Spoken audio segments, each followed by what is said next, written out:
A few days after completing Rainworld, I watched Whiplash. It's the film from a couple of years ago where a music teacher pushes a young man to extremes to become a world-class drummer. He bullies him, humiliates him, even attacks him, because that's how he believes people achieve such greatness. By the end, they reach an understanding. In a scene with soft lighting and agreeable background music, the pair agree that his methods are harsh, but forgivable. The film seems sympathetic to the notion, a film that's not afraid to linger on gory close-ups of the kid's bleeding hands. Well, shit, I don't know. I liked the film, but the message is a macho, one-dimensional screed on getting good. You will only become great through pain and fear, not by being driven by any other motivating factor. Then I remembered screaming at the deer in Rainworld.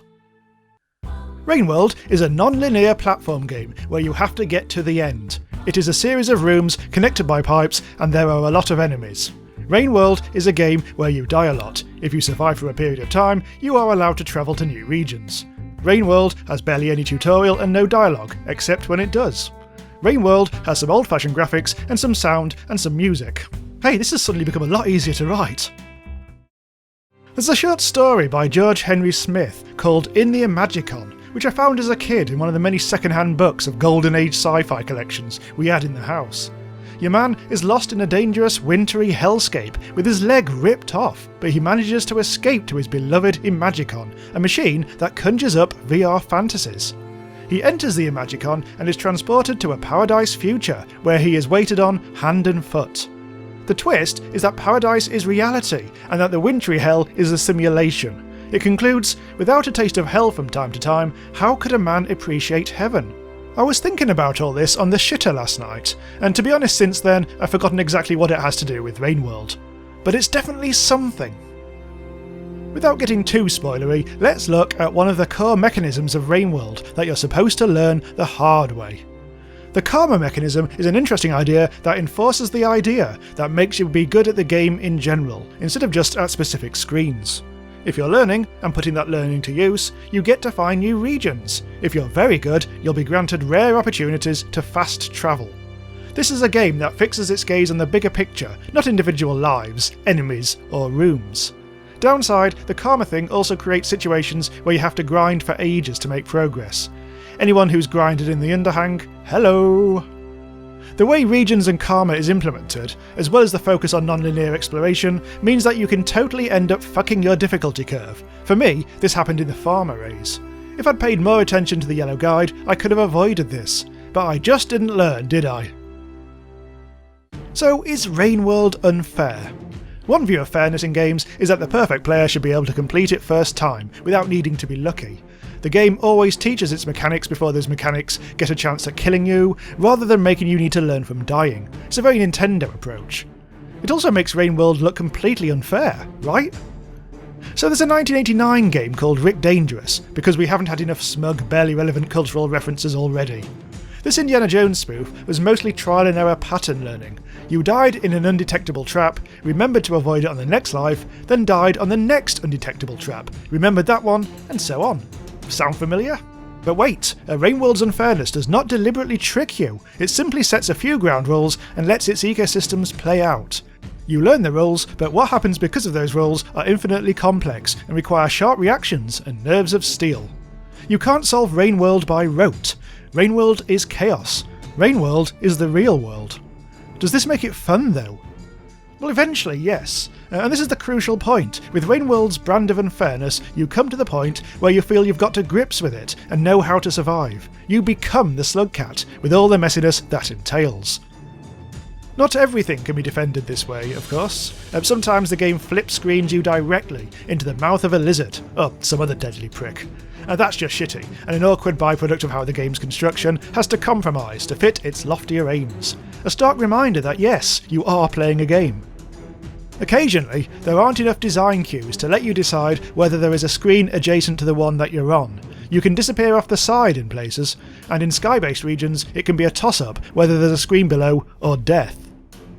But as I reflect on my many deaths, yes, a great deal of them seemed unfair at the time, but they happened because I became impatient of being a fragile slugcat trying to survive by observing its environment for dangers. I returned to being a computer game player who just wanted to navigate the platform to reach the goal.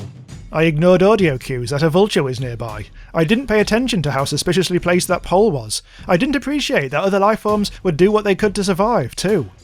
Rainworld forces you to be part of the environment like few other games. Let's talk about some of the best bits of Rainworld. Every creature, every lifeform is brilliantly designed, brilliantly animated, brilliantly full of personality, and feels more alive than, well, how I feel most of the time. So I'm trying to avoid showing footage of exotic creatures later in the game, but that doesn't matter. The perfect example is the green lizard that seems so terrifying at first, but you start to think of it with a kind of fondness for his goofy attempts at attacking you. No wonder it's almost become the game's mascot beyond the main character. Early on, I remember a green lizard broke off its attack to get into a territorial scrap with another lizard, which got so fraught they tumbled into a pit and got eaten by the carnivorous plant at the bottom. These monsters make mistakes, just like you. Just like the cat that fell off a fence outside my window the other day. Any game that generates stories should be cherished. Yes, even multiplayer FPS. Rainworld has a knack of creating war stories born of unfairness, difficulty, and shitty luck, but also moments of triumph and, oh my god, I can do that? Oh yeah, and there's this grappling hook, see? After one particularly spectacular set of chain-together swings, if I hadn't already been having a sit-down, I would have gone and had one. I must pay tribute to the environmental design too. Every screen is rich, beautiful, varied, and so perfectly evocative of a ruined world, it's like platforming through a book of lore. When I started playing Rainworld, I was expecting a platformer with an enjoyably large map to explore at my leisure. It laughed at me, it bit my legs off until I begged for mercy. It basically shit in my teapot. It was a game I'd been following development of for a good year, and after an hour of playing it, to my horror, I realised I didn't really like it. I was having to run sections over and over, getting frustrated constantly. But the calls of exploration and discovery were strong. I persevered, making almost all of the necessary breakthroughs without looking them up. And by the time I cracked and checked the internet for where to go next, I was 20 episodes deep into my Let's Play. And, as I explained earlier, I realised I'd had the knowledge where to go all along. Rainworld had become compulsive to me. It was suddenly brilliant. I was still running some sections over and over and getting frustrated, but it no longer mattered. I was in love with the world itself, and I found I was blaming myself for messing up way more than I was blaming the game. It's always going to be divisive, is Rainworld. Every good thing can be argued to be bad, every bad thing good. But for all the ambiguity in its component parts, I think, overall, it's brilliant. Although if I ever see that fucking deer turn round for no reason in the middle of a field of killer plants, I will murder that stupid yellow guide. Yes, again. If you enjoyed this video, or the series, please consider supporting me on Patreon and help me make more stuff like this, covering all the best indie games. And one more thing, the story I mentioned earlier, in the Imagicon, is from a book called Nebula Award Stories 2, and is utterly essential. It was published in 1967, but can still be tracked down easily enough online. The Philip K. Dick story, that Total Recall is based on, is in there, and it's not even the best story. Speaking of stories, did I mention the time in Rainworld where I ended up saving the arse of some poor scavenger who was being attacked by a lizard, and then suddenly that lizard came back and attacked me, and the scavenger came back and helped me in return, and it was a beautiful...